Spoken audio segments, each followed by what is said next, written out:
I'm Caroline Hendershot, and this is What's Your Why, an in-depth interview series where you get to know the player underneath the helmet at the New York Jets. For part 2 with Sauce Gardner, we spoke about his career at Cincinnati, his first 2 years in the NFL, and what he wants to accomplish this season. Make sure you subscribe to the Jets YouTube channel for more exclusive content.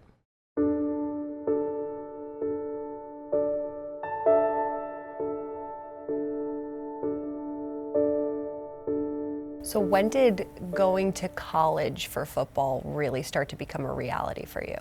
After I started playing corner. So I don't know if you know the story, but I started off as a receiver. Like, I never played corner. Even in Little League, the only thing I played on defense was DN and safety. And I remember in high school, like, receiver wasn't working out like that. Like, I'd play here and there, like, but I wouldn't like really making them explosive plays because we had other guys around me. Like, one of the guys, Ambry Thomas, he played corner for the Niners right now. So I had guys around me who were ballers. But I remember my sophomore year, I want to say, we was playing Cass Tech, our rival, and the receiver ran like a glance route, and our safety and corner ran into each other, and our corner broke his jaw, but our safety was perfectly fine. And I'll be telling our corner, like, his name Ray, I'll be telling him, like, man, like, I don't want to sound weird, but I feel like that happened for a reason. You know, I'm in this position that I'm in. And this is after it already happened. And he one of those guys where he always happy for me. He still play football. I think he just entered the transfer portal from Howard. But, like, if that didn't happen, like, I really don't know where I would be today. I'm really starting at cornerback for King High School, and we one of the biggest high schools in Detroit. So when my coach told me, like, yeah, you're going to start for the rest of the playoffs, this was before the playoffs started. I started the rest of the playoffs, and then, like, schools got to calling. Mind you, I used to pray every night that I hit a growth spurt. In that video, I was praying still, and then I started hitting a growth spurt after my 9th grade year. That was my 9th grade year. I started hitting a growth spurt after that year. So by my sophomore year, I was probably like 5'10", 5'11". But them schools got to calling, so that's when I really knew, like, man, this is really a reality. Why did you choose Cincinnati? Man, they believed in me. You know, you could just see some schools that just try to get players just to get them. You know, I like the things that Coach Fickle was saying that we were going to be able to do. Coach Brady, the head strength and conditioning coach, he was saying, like, he going to be able to turn me into the guy that I want to be on the physical side.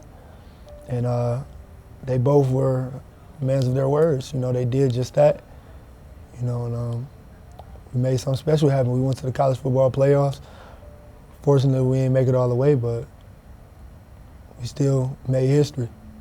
You played 1,059 snaps in coverage without allowing a single touchdown in your college career. Your junior year, you became an All-American. You were AAC Defensive Player of the Year in 2021, and you helped Cincinnati to the college football playoffs. So why were you so dominant? Not just your junior year, but your entire career there. That mentality, like, you know, the age don't matter. You know, that's just how I am now. Like, I'm here for a reason. You know, and then having guys around me, like Kobe Bryant, he played cornerback for the Seahawks now. Having him around me to be able to, like, help guide me, because he was the older guy in the room, him and another guy named Cam Jeffries. They were the older guys in the room, so them being able to just believe in me and just help me out, give me any advice that I needed, like, that's all it took. And all I needed was somebody to get me on the right track in terms of, like, telling me how to manage my time, how I can manage my time the best, you know, how I can continue to get better, you know, while making sure that I'm great in the classroom, you know, just stuff like that, you know. They really helped make my life a lot easier. How did you come to the decision of declaring for the draft early and kind of skipping out on the rest of college? It was a tough decision, obviously, because I want to be able to, you know, like I said, take care of my mom. But I know how important school is to her and to me as well. But it was one of them things, like, I'm really this close to my dream, or I can wait a whole another year. So I had to break that down to her, because I know she gonna want me to get the diploma, of course, and I want it for myself, you know. It was tough. was tough for sure, but we all was able to get on the same page, and I was able to just tell her, like, I'll meet her halfway. Like, I was gonna get it regardless. Was I gonna get it after my first year in the league? I'm not sure, but that's what it took. Like, I told her I was gonna get it after my first year in the league, and we was able to agree upon that, so that's how that happened.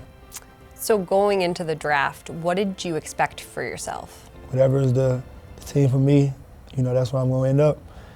You know, I've seen it throughout this last draft. It's a lot of people who were stressing because they didn't know what was going on, but it's like, you can't control it. You can't control anything anymore, so, you know, let what's going to be done. You know, and I just remember the Jets ended up calling my phone early, and, you know, that's where I wanted to be the whole time. Great program, great coaches, you know, great facility. You know, I knew we was going to be able to make that happen, so now I'm here.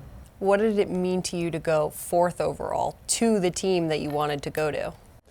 It meant a lot, you know, the highest drafted in Cincinnati history, so obviously I wanted to accomplish that. You know, I wanted to make history in that aspect. And my marketing team is based in New York, so obviously they was excited for that. But it was great, you know. Coach Tony Youre, my cornerback coach, being from Cleveland. You know, Detroit and Cleveland, we got this love-hate relationship because we so similar to each other.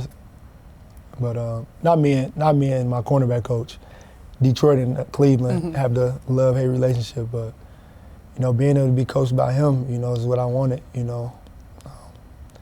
Extremely intelligent. He's coached a lot of guys, Sherm, Revis, you know, a bunch of other elite talent, Xavier Howard, Darius Slay, the list goes on, but being able to end up here and be coached by a guy like Coach Sala, a guy that's from Michigan, with that dog mentality, great leadership, you know, it's where I wanted to be.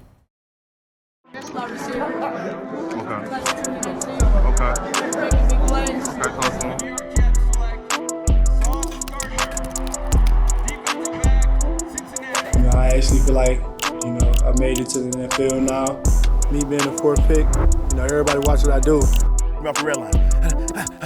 Looking deep for Andrews, and it's broken up. Sauce got a hand on it. Heavy pressure. They were bringing Sauce the ball loose. And again, this rookie corner out of Cincinnati has a big play in the game. It's picked off, and that's the first interception by Gardner. Defensive Rookie of the Year award goes to Sauce Gardner.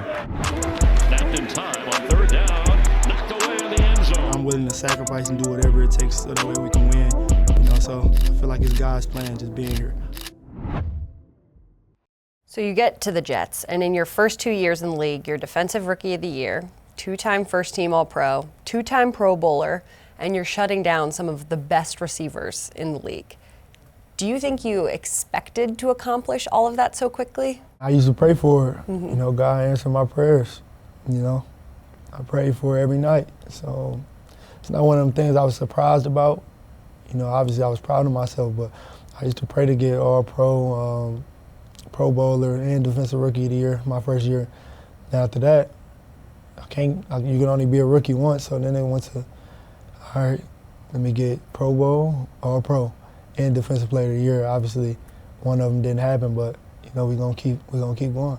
You touched on it a little bit, but Tony Youre, what is your relationship like with him? Because you were so excited to be taught by him, and now we see videos of you going out early to practice before anyone else and working with him. What is that relationship like?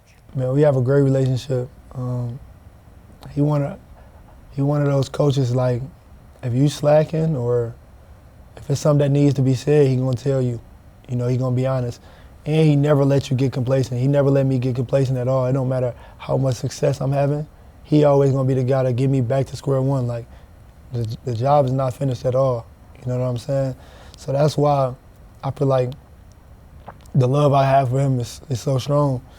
You know, he wants what's best for me, and he not gonna let me get so caught up on cloud nine about something that I done did 2 years into the league, because he know how bright my future is. What do you hope that you're showing people that have followed you and your path? I hope I'm showing them that anything is possible.